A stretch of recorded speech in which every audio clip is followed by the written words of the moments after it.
Risk of Rain 2 can be a very difficult game at times, and when you first start out, you'll probably die a lot. So today I have my personal most important tips to survive in Risk of Rain.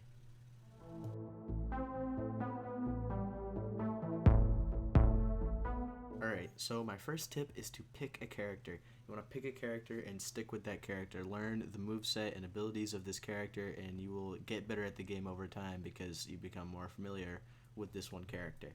For example, I main Bandit because of his cloak ability, which essentially allows you to have a triple jump right off the bat by jumping, cloaking, and then attacking to end the cloak. And each of these actions gives you effectively a jump's worth of height. This gives you a lot of verticality without using any items.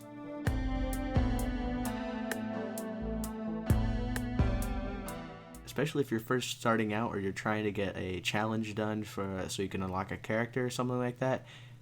Going on easy mode or drizzle is totally fine. Feel free to avoid the hard modes until you're ready for them because, you'd be surprised by how difficult this game can get when you turn on those modes.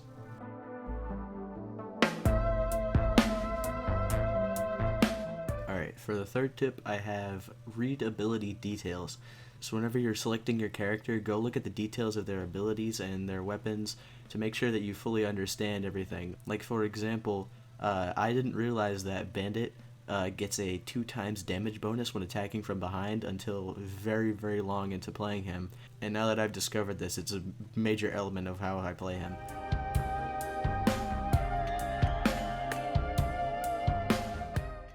Alright, with those tips out of the way, you should be ready to start the game now. And once you start the game, you'll get in and you're fighting monsters and then you're getting money and you're picking up items. When you're picking up those items, make sure that you are trying to specialize for a certain build because this can help you very much, such as movement, high DPS, things like this. Something that can help you in specializing is the Artifact of Command. This artifact allows you to choose which items you want whenever you're picking up new items. So basically you're not going off of RNG whenever you're opening boxes and trying to get things. This helps you specialize quite a bit. And if you don't have the Artifact of Command, then your next best option is to use 3D printers, because this allows you to get a large amount of the same item fairly quickly, but you do have to try and find the correct type of 3D printer for the item that you want to get, so it's not as consistent as the Artifact of Command. Some items that you should be trying to specialize with are goat hoofs. These allow you to increase your movement speed, and once you get a lot of them, you can go up really, really fast, allowing you to dodge a lot of enemy attacks, which will save you many, many times over. Another very good item to be on the lookout for is Tougher Times. This item gives you a chance to block a hit entirely whenever a hit is registered on your character, which can be very, very good for boss fights and very powerful enemies, which can do a lot of damage in one hit. Also, it's very good against enemies that deal a little bit of damage but very frequently, because you're more likely to trigger that chance to block their damage. And the last item I can suggest is the ATG Missile Launcher.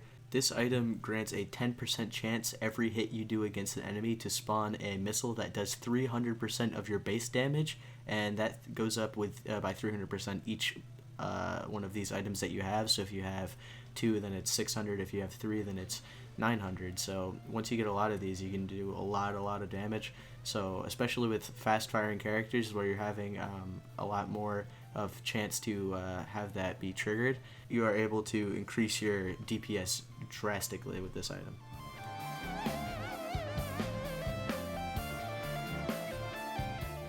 And my last tip is to play in multiplayer.